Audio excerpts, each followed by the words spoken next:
Hey there, cats and kitties. I am the Blues Man, Johnny Blues, and this is going to be a brief little review for Maoyuu Maou Yuusha, Episode 4. Lots of stuff going on in this episode. Surprisingly, we've jumped ahead another 6 months. Now, we did this in the last episode, and it was a little bit shocking because it seems like there's so much time that is being jumped over where we could be seeing a lot of stuff going on. I think this is down to, though, the fact that this series is going to be very short. I think it's only 11, 12 episodes, and I really kind of wish that it had been longer because we could have really gotten in depth and delved into a lot of things that we're only hearing about and not really seeing. For example, in this episode, we find out that the hero has been in the demon realm. He's having all of these miraculous adventures, having these epic battles, and we're not really getting to see that. We're just kind of seeing it, being referenced and then sort of flashbacks and that kind of thing, very brief scenes of it.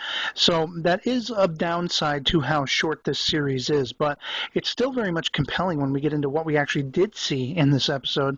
And essentially the main focus for the Demon King is that she's trying to make a deal with the Alliance, the very Alliance we saw at the tail end of the last episode that had pretty much put a death warrant on her head. If they couldn't make a deal, if they couldn't come to some kind of agreement where essentially the Alliance would head everything up, they were going to take the Demon King out. They didn't even know who she was really, so when they send two of their Alliance people, the head traitor that comes there, he's astounded by her. Now, at first things seem to get off to a rocky start. It looks like it's not going to all balance out the way the Demon King hopes, that a deal will not be reached.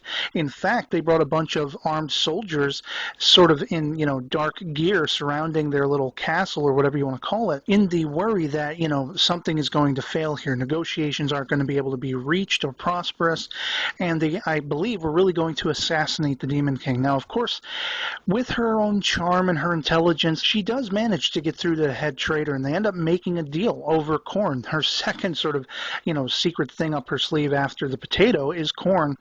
And essentially she wants to bring an end to the war. Now, where things get a little controversial is the fact that she says she wants there to be peace, no winners or losers, just peace. And of course, the head traitor's first reaction to that is, I am first and foremost wanting to be a winner in this war. We need to win, otherwise there's going to be no official end to it. And it's funny how he dials that back, though, when the Demon King assures him that her first priority, after love, of course, is a good deal, a good partnership, a good trading situation. And he just absolutely falls for that. Now, he also seemingly falls for her. He actually proposes to her because she puts love above all else. And of course, she's talking about love for the hero. But this guy's like, ooh, baby, I want to marry you, that kind of thing. So it puts another spin on that whole dynamic between her and the hero. Now the hero's going to have to deal with this third guy, this third wheel. Of course, the hero's got his own worries along those lines. While he's in the demon realm, as I referenced earlier, we're not really seeing so much of it, but as the head maid surmises, he's being hit on every woman he runs into in the demon realm, and it's taking all his effort to fend them off because he is basically locked. The hearts are locked between him and the Demon King. So it's just absolutely hilarious that you have, a princess, the daughter of a king in the demon realm. He's basically offering up his daughter because he's impressed by the hero, and all these other women are trying to jump on the hero. Now, the very intriguing thing is the fact that the hero hasn't actually been gone all this time. He's coming and taking naps in the kingdom, like hiding himself from the Demon King because he's fearful that she's being overprotective of him. He is a warrior. He is meant to be the hero, the world's savior. All his life, all he's known is fighting and strength and, strength of honor and all of that stuff. And she's being very protective over him because she cares for him so much. She doesn't want him to risk his life. And he's horrified by what it would do to her if he ever lost his life in battle and she found out. He can't bring himself to get close to her because he feels oppressed slightly, but he also feels compassion for her. He doesn't want to make her suffer because this is his lot in life. And that's a very interesting thing. He's kind of being selfishly selfless, if you will. So I love that dynamic that essentially he's hiding. He's hiding himself in a bench somewhere in this big manor, and you have the head maid who is schooling them both. Essentially, she's kind of like the headmaster between the two. She is the counselor.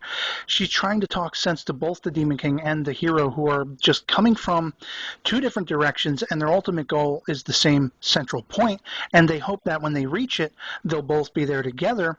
But you have the head maid just really being the voice of reason, and I love that. Now, we also see that the female knight has gotten to town. She was really upset that the hero wasn't there when she arrived, but she's been teaching everybody, how to fight. She's preparing everyone for battle. I did think it was really cool that the older sister, younger maid, now is seeking being able to fight. She wants to be taught by the female knight, so that, again, is another interesting dynamic. And as we also see, the fourth member of the hero's party, the old pervert, as female knight refers to him, he is now the confidant of the prince, the blonde goateed prince that we saw in, I think, the first or second episode briefly. This prince is really just, his orders are to go to war. His orders are to go and bring that battle to the Demon's Island horde, and he can't stand it. He wants an end to this war too. So, I mean, everything is just ramping up in this episode. You have everybody dealing with this problem, the Alliance moving in on the Demon King. You have the hero trying to avoid her because of her being so sort of glomming onto him. You have the head maid trying to make sense of both of them. And again, the exploration into these warring nations and what it's going to take to reach peace, and how there are people, much like a government, much like our government, frankly, wants to keep the process of war going, because war means money, and that's really what this gets to at the heart of the matter. So I'm loving this series. I'd love to hear from you guys in the comments below if you've seen this episode, what you thought of it, and otherwise, that's going to be pretty much it for me on this one. So I hope you're all doing well, and I'll catch you all later. Peace.